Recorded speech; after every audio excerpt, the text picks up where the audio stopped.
नमस्कार, बहुत स्वागत है आपका न्यूज 18 आप देख रहे हैं। आपके साथ मैं हूं अंशिका पाठक। बुलेटिन की शुरुआत करेंगे बड़ी खबर के साथ। कांकेर से आ रही है। छत्तीसगढ़ महाराष्ट्र बॉर्डर पर मुठभेड़ के बाद जवान लौट रहे हैं।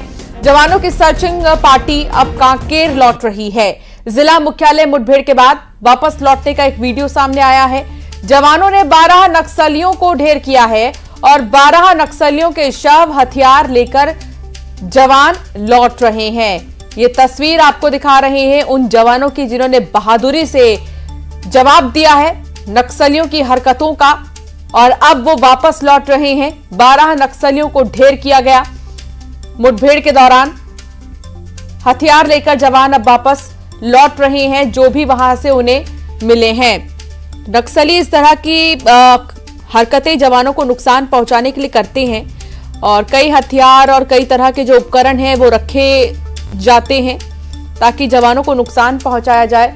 लेकिन यहां जवानों ने मुंहतोड़ जवाब दिया है नक्सलियों की हर करतूत का, और अब वो वापस लौटते हुए भी नजर आ रही हैं।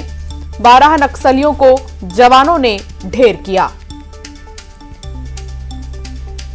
खेम नारायण संवाददाता साथ जुड़ चुके हैं। खेम नारायण, क्या जानकारी मिल रही है? कितने नक्सली ढेर हुए हैं? पुख्ता आंकड़ा क्या अब तक सामने आ पाया है? ये देखिए, कल छत्तीसगढ़ और महाराष्ट्र के जो बॉर्डर में मुठभेड़ हुई थी उसमें जवानों ने 12 नक्सलियों को मार गिराया है। और जो है मुठभेड़ के बाद जब सर्चिंग किया गया तो 12 नक्सलियों के 100 और ऑटोमेटिक हथियार AK-47 और भारी मात्रा में जो है नक्सल सामग्रियां वहां से बरामद कर ली गई है। और जब अब जवान जो है वापस जिला मुख्यालय की ओर लौट रहे हैं।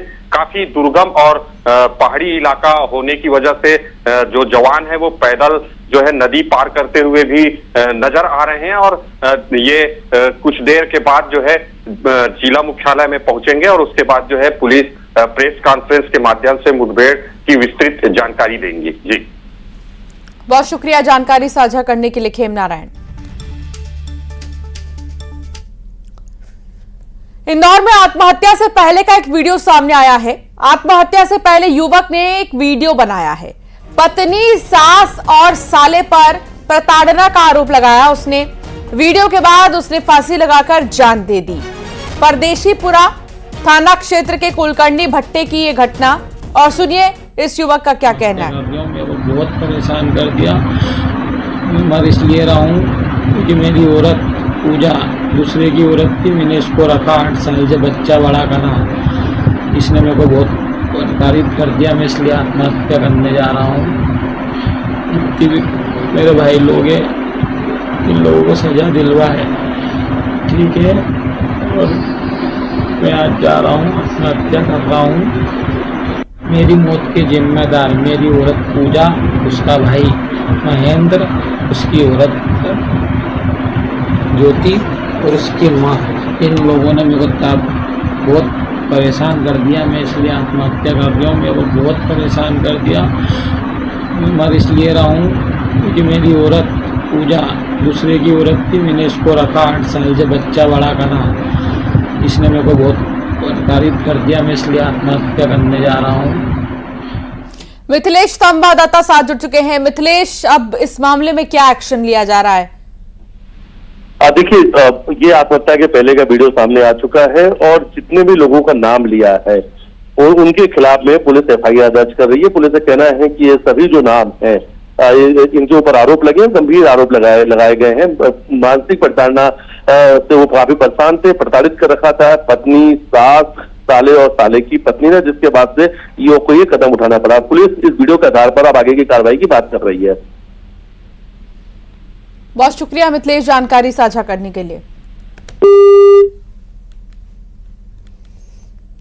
नीट से जुड़ी याचिकाओं पर सुप्रीम कोर्ट में सुनवाई। देश में छात्र सुनवाई का इंतजार कर रहे हैं। चीफ जस्टिस ऑफ इंडिया का यह कहना है नीट पर आज ही सुनवाई करेंगे। बहुत बड़ी खबर आ रही है नीट से जुड़ी और याचिकाओं पर सुप्रीम कोर्ट में आज सुनवाई होनी है। देश में छात्र सुनवाई का बेसब्री से इंतजार कर रहे हैं। नीट पर आज ही सुनवाई करेंगे, चीफ जस्टिस ऑफ इंडिया का कहना है।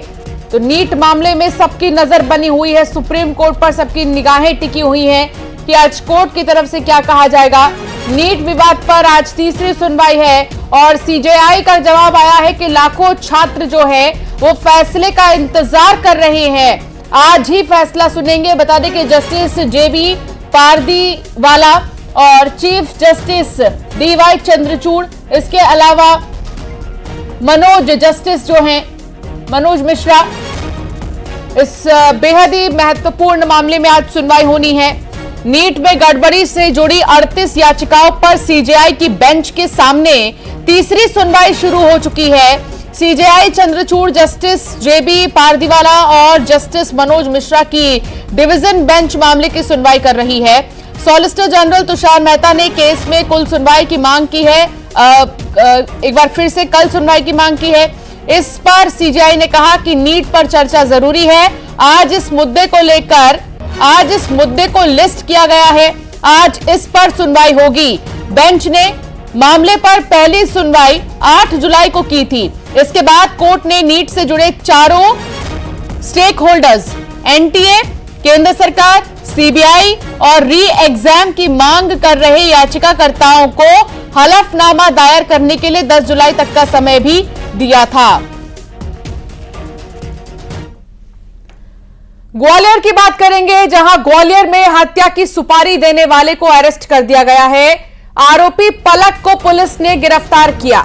ग्वालियर पुलिस ने देवपुरी बाबा मंदिर से उसे पकड़ा है। पलक ने 5 लाख रुपए की सुपारी दी थी।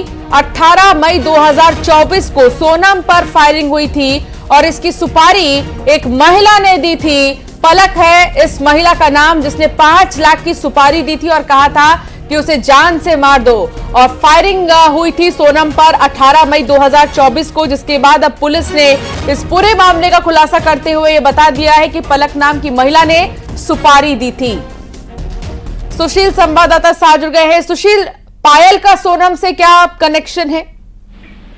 देखिए, पलक ग्वालियर की किन्नर मंडली जो है उसकी गैंग लीडर है और सोनम जो है किन्नर दूसरी, वो भी इनकी प्रतिद्वंदी है और प्रतिद्वंदिता के चलते इन दोनों में ठनी हुई थी और यही वजह है कि किन्नर पलक ने सोनम की हत्या के लिए सुपारी दी थी एक बाउंसर को 5 लाख रुपए में। उस दौरान बाउंसर और उसके 3 अन्य साथियों ने मिलकर सोनम किन्नर पर हमला किया था। 4 शेर का नाका हजीरा में फायरिंग की थी और इस घटना में हालांकि सोनम किन्नर उस समय बच गई थी।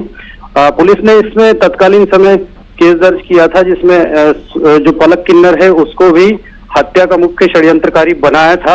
हत्या के प्रयास सहित अन्य धाराओं में पलक के खिलाफ केस दर्ज हुआ था।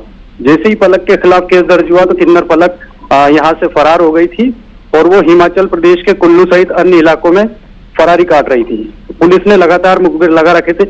पुलिस को सूचना मिली थी कि कल पलक किन्नर जो है ग्वालियर के पास देवपुरी बाबा के मंदिर में दर्शन के लिए पहुंच रही है, तो उसी दौरान पुलिस की टीम भी वहां पहुंच गई थी और जैसे ही पलक मंदिर में पहुंची तो पलक की तस्दीक के आधार पर पुलिस ने उसे तत्काल गिरफ्तार कर लिया। आज यहाँ उसे कोर्ट में पेश करने के बाद रिमांड पर लेगी ताकि इस मामले में और भी पूछताछ की जाए, तो साथ ही अन्य जो आरोपी है वो भी सामने आ पाएंगे। बहुत शुक्रिया जानकारी साझा करने के लिए सुशील। और अब एक नजर सुपरफास्ट खबरों की ओर। उज्जैन में मुहर्रम के जुलूस